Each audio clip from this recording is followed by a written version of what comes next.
Olá, boa noite. Nesta sexta-feira, 21 de agosto de 2020, um frio danado no Sudeste. Aqui em São Paulo está a sensação térmica de 7 graus nesse momento. Quero parabenizar o Vasco, líder do Campeonato Brasileiro, pelos seus 122 anos que se completa nesta data. Parabéns aos vascaínos aí que estão curtindo um momento bom do seu time. É claro que eles não devem sonhar com título brasileiro, é muito cedo, muito prematuro e muito exagerado pensar nisso, porque o Vasco não parece ter time para isso. A não ser que haja uma debacle geral envolvendo os outros mais qualificados do que ele. De qualquer forma, parabéns para o Vasco da Gama, uma das glórias do esporte nacional, já foi base da seleção brasileira, já teve grandes esquadrões, grandes artilheiros, é um dos times que tem mais artilheiros na história do Campeonato Brasileiro e agora ele lidera com bom futebol, um futebol agradável de se ver. Estamos chegando à quinta rodada do Brasileiro, com 3 jogos no sábado e 6 no domingo e 1 na quarta-feira, porque não haverá rodada no meio da semana. Haverá jogos de Copa do Brasil, jogos de volta que estão sendo devidos aí de Copa do Brasil. E algumas finais estaduais, inclusive, que deixaram para resolver agora aí. A rodada se abre com um jogo às 16 horas neste sábado entre o Atlético com o TH do Paraná e o Fluminense. O Atlético é o 6º colocado, ele chegou a brigar pela liderança no começo da quarta rodada, mas vem de 2 derrotas, caiu um pouco na tabela, e o Fluminense que está em 14º.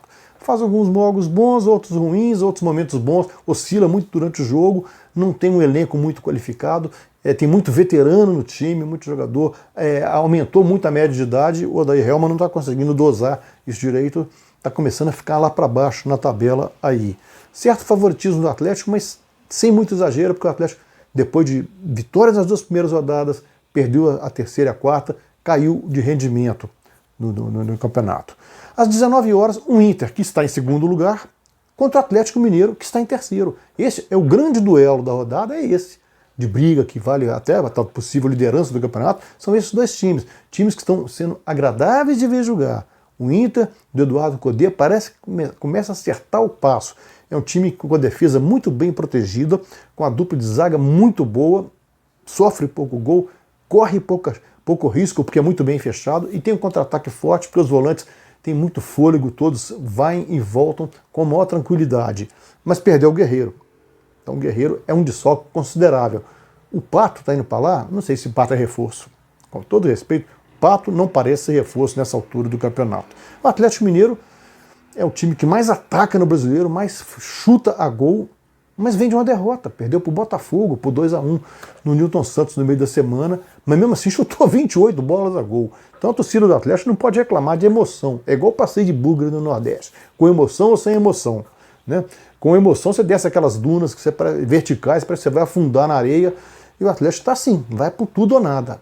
Expõe a defesa ainda não está acertada. Os times do Jorge Sampaoli jogam muito adiantado, pressionam demais o adversário, mas correm risco lá atrás. Porque ele corre o risco. Ele prefere correr o risco. Por isso que ele gosta de goleiro que joga bem com os pés e de zagueiros velozes. Mas o Atlético está faltando um pouco ajuste nisso aí. Inter e Atlético é um jogo muito interessante de se ver. Esse jogo é o jogo da rodada, aparentemente. Às 21 horas, Goiás e Atlético Goiás, um dos 3 duelos regionais, estaduais da rodada. 2 times estão em baixa. O Goiás, 18º, demitiu o técnico Ney Franco, e o Atlético Goianiense começou bem, mas caiu para 12º, vem de derrota aí. Ele está um pouquinho melhor do que o Goiás. O Goiás teve muitos jogadores envolvidos, contaminados pela Covid-19, sofreu muito com isso, então é um jogo que está um pouquinho mais para o Atlético. Mas é um duelo regional, o Goiás tem mais tradição no Campeonato Brasileiro, duelo interessante aí para a turma do Planalto ali. Né?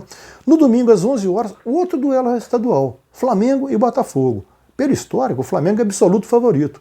Mas vamos ver a tabela. O Flamengo é o 17º, está na zona de rebaixamento. Claro que ele não vai ser rebaixado com esse time que ele tem, com esse elenco que ele tem. Mas o início dele é preocupante. Em 4 jogos ganhou 1, perdeu 2 e empatou outro. O Botafogo vem de uma grande vitória sobre o Atlético Mineiro. Jogou com humildade, jogou lá atrás, se defendendo, explorando o contra-ataque, atacou menos que o Atlético, mas atacou com perigo, provocou perigo ao Rafael e fez 2 gols. Fez, aliás, 3. Um foi anulado porque a bola bateu no braço do jogador e o árbitro, via VAR, anulou o gol. Mas, de qualquer forma, o Botafogo vem de uma boa vitória, está em 8º lugar. É um jogo com favoritismo rubro-negro, mas É melhor botar, se fosse apostar na loteria esportiva, botar triplo nesse jogo aí.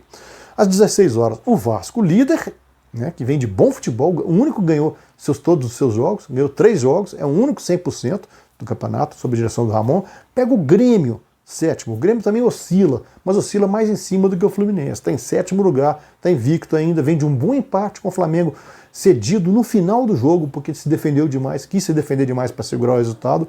Poderia ter matado o jogo contra o Flamengo no Maracanã. Então vem de um bom jogo, mas foi um pouco covarde ali e foi castigado por isso. É mais time que o Vasco, mas o Vasco está encantando seus torcedores aí. Livre, leve, solto o jogo em São Januário. Então é um jogo interessante também da rodada. Ao mesmo tempo, às 16 horas também do domingo, outro duelo estadual, Palmeiras e Santos. Palmeiras nono, Santos quinto. O Santos está jogando melhor do que o Palmeiras. O Palmeiras tem o segundo melhor elenco do Brasil, ao meu ver. Só perde para o do Flamengo, mas está devendo muito futebol. O Vanderlei Luxemburgo ainda não conseguiu formar um time sólido, compacto, um time que encante a sua torcida e lhe dê certeza da vitória. A esperança ainda tem, mas a certeza não. E o Santos, sabe, na mão do Cuca ali, começou a dar uma reagida, fez 2 bons jogos, vem de 2 boas vitórias, jogando bem, o Marinho desencantado aí, talvez seja o melhor jogador do campeonato. É um jogo interessante de você ver, porque o Palmeiras vai para cima com o seu jogo vertical e o Santos vai explorar contra-ataque. Outro duelo interessante. Também às 16 horas, Bragantino, 10º, Coritiba, 20º. Coritiba, lanterna, perdeu todas. A tendência é perder mais uma jogando fora de casa. Demitiu o treinador. Eduardo Barroca está contratando Alberto Valentim. Não vai dar tempo do Alberto jogar, fazer alguma coisa, algum milagre. O Alberto, que tem história no outro rival, no Atlético Paranaense, ele foi lateral direito do Atlético Paranaense nos anos 90, né, e vai dirigir contra o Bragantino aí, que conquistou sua primeira vitória. Ele ensaiou algumas vitórias antes, também está oscilando, mas vem de uma boa vitória sobre o Fluminense aí. Às 19 horas, Sport São Paulo. O Sport é o 16º, São Paulo 13º. Nenhum dos dois está convencendo. Essa turma da letra S aí, os dois negando o futebol. São Paulo tem elenco mais qualificado, mas também não está jogando para isso, não empolga essa torcida, um time que não tem sangue nos olhos, e o Sport é um time muito limitado.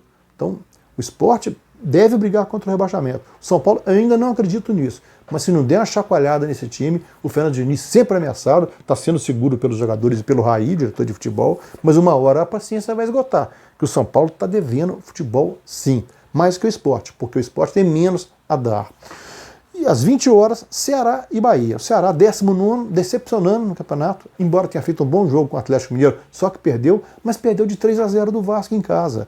Né? O Ceará também tem um pontinho no campeonato. Contra o Bahia, que é o quarto, o Bahia só não está brigando ali pela liderança porque cedeu um empate com o São Paulo no final. Foi se defender demais, foi castigado com o gol do São Paulo aos 40 do segundo tempo.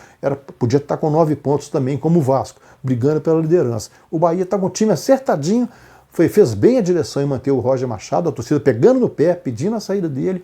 A direção está bancando o Roger Machado, muito pelas posições sociais também do Roger, que vai de acordo ao encontro das posições sociais ostentadas pelo clube nas redes. É um clube muito modernizado, muito arejado, e o Roger tem essa mente também. O casamento de um com o outro começa a funcionar de novo. O Bahia tem jogado bem, mas precisa ser um pouco mais, acreditar mais nas suas possibilidades. Vai jogar no Fortaleza, e eles fizeram a final da Copa do Nordeste há pouco tempo, com 2 vitórias do Ceará, ambas em Salvador. Agora o jogo em Fortaleza, com o Bahia jogando melhor. Olha como é que o futebol muda demais. Isso apenas em 2 semanas. E a rodada se completará na quarta-feira, 21 horas, Corinthians e Fortaleza. Corinthians, 11º, negando o futebol, jogando mal. Tem o Jô, o Cássio, o Cássio. Tá faltando um miolo nisso aí. E o Fortaleza, 15º, Rogério Ceni. Vem de uma boa vitória agora, conseguiu evitar a primeira vitória em Goiânia sobre o Goiás. É um elenco melhor do que os outros lá do Nordeste, mas o Rogério ainda não estava acertando a mão, não voltou bem da parada depois da pandemia. E se reencontrou agora no último jogo, conseguiu ser o Fortaleza que vinha jogando antes. É um jogo que o Corinthians joga em casa, tem essa vantagem, mas é bom cuidar, que ele está sofrendo um pouco para ganhar dos seus adversários. É isso aí, meus amigos, até a próxima.